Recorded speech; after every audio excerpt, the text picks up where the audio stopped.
다음은 존경하는 정경희 의원님 네. 질의해 주시기 바랍니다. 후보자님, 제가 후보자의 청문회를 준비하면서 좀 놀랐습니다.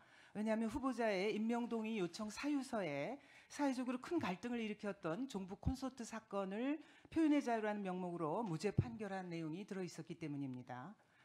2016년에 후보자께서 대부분의 혐의에 대해서 무죄 판결을 내린 황선은 정부 승인 없이 북한에 가서 연방제 통일을 의결하는 등 국가보안법의 현저히 위반해서 두 차례나 법원으로부터 실형을 선고받은 확신범입니다. 이 판결 기억하시죠? 예, 기억하고 있습니다. 네, 후보자가 내린 무죄 판결이 항소심, 상고심에서도 인용이 되었고 결국 황선이 풀려나서 현재까지 국가보안법 폐지를 외치고 다니고 있습니다.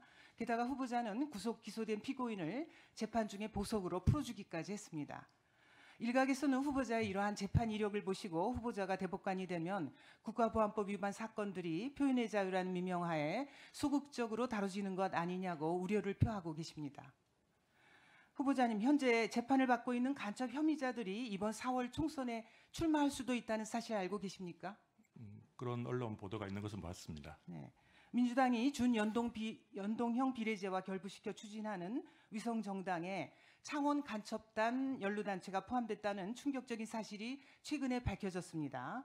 이 창원 간첩단은 김일성주의와 주체사상을 지도 이념으로 삼아서 대남 적화 통일 노선을 추종하는 반국가단체를 구성하고 북한으로부터 지령과 공작금을 수수했으며 국내 정세 수집 후 북한에 보고한 혐의로 현재 재판을 받고 있습니다. 그런데 이들은 아주 노골적으로 재판 지원 전략을 구사하고 있습니다. 이 자료 화면 한번 봐주십시오. 작년 3월 구속 기소된 직후에 재판 관할 이전 신청을 하고 이것이 기각되자 국민 참여 재판을 신청을 했고요. 대법원이 국가 안보에 위협이 될 수 있다며 기각을 하자 헌법재판소에 위헌법률 심판 제청까지 했습니다. 이 또한 기각되자 법관 기피 신청을 했고 1, 2심에서 모두 기각되자 현재 대법원에 재항고한 상황입니다. 결국 이들은 작년 12월에 구속기한을 닷새 남겨두고 보석으로 풀려나서 현재 총선에까지 출마할 수 있게 된 겁니다.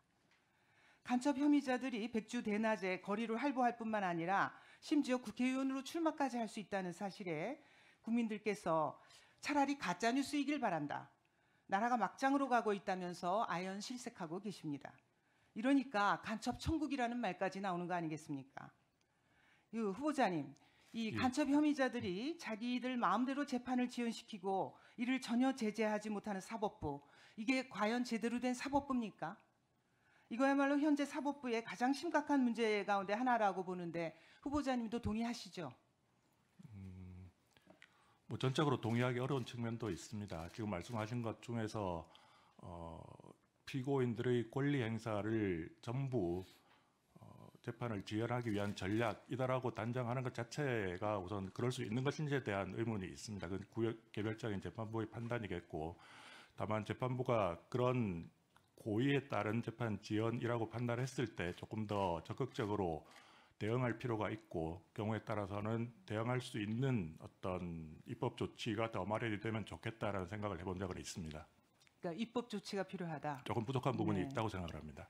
네, 이게 이제 비단 창원 간첩단만의 사건만이 아닙니다. 최근 1심에서 징역 12년이 선고된 청주 간첩단의 경우에 1심 판결까지 무려 2년 5개월이 걸렸는데요. 이들은 법관 기피 신청을 5번이나 했고 변호인 교체를 8번이나 했으며 심지어 선고일을 이틀 앞두고 유엔에 망명 신청까지 했습니다. 결국 구속 기소됐던 간첩 혐의자들 모두 1심 판결도 나기 전에 최대 6개월인 구속기한이 만료되거나 만료 직전에 재판부의 보석 결정이 내려져서 풀려났습니다. 그리고 재판이 불구속으로 진행됨에 따라서 재판 지연이 더욱 심화되는 악순환이 반복되고 있습니다. 후보자님, 이 대법관은 대법원장과 함께 각급 법원의 사무를 지휘 감독할 책무가 있죠. 만약 대법관이 되시면 간첩 혐의자들의 이러한 악의적이고 노골적인 재판 지연 문제를 어떻게 해결하실 계획이십니까? 예.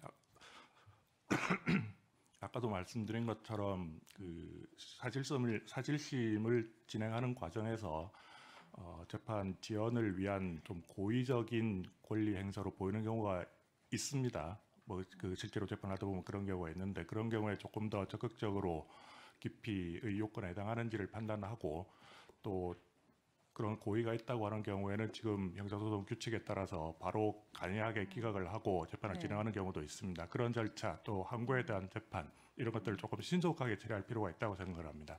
네, 저도 같은 생각인데요. 이 사법부의 그러니까 뭐 판사 증언이라든가 제도 개선 이런 것도 중요하지만 사법부의 무사한일 복지부동 이게 이제 더 큰 문제라고 생각을 합니다. 판사들이 간첩 혐의자들의 재판 지연 전략을 완강하게 거부하고 신속히 판결을 내려야 함에도 이를 즉시 기각하지 않고 수개월 동안 재판을 중지하면서 재판 지연을 방조하고 있기 때문입니다. 실제로 2013년 내란 선동 혐의 등으로 기소된 통합진보당 이석기 사건은 1심 선고가 불과 5개월 만에 나왔고요. 당시 재판장은 일주일에 4차례씩 공판을 진행했고 변호인이나 검사가 공판과 관련 없는 발언을 하면 강력히 제재하기도 했습니다. 미국의 경우에는 시국 사범에 대해서는 묵비권 행사를 제재하기도 합니다. 특히 간첩 혐의자들이 많이 악용하는 법관 기피 신청의 경우에 형사소송법 제20조 제1항에는 기피 신청이 소송의 지연을 목적으로 함이 명백한 때에는 이를 기각한다고 명시되어 있습니다. 따라서 피고인들이 기피 신청을 악용할 때 판사들이 이 법조항을 보다 적극적으로 적용해서 즉시 기각할 필요가 있다고 보는데 후보자께서도 동의하십니까? 그 요건에 해당하는 경우에는 당연히 그래야 한다고 생각을 합니다. 네. 예, 너무도 당연한 얘기입니다만 국가가 있어야 국민이 있습니다. 국가의 안전 그리고 국민의 생존 및 자유 이 둘은 뗄래야 뗄 수 없는 관계입니다.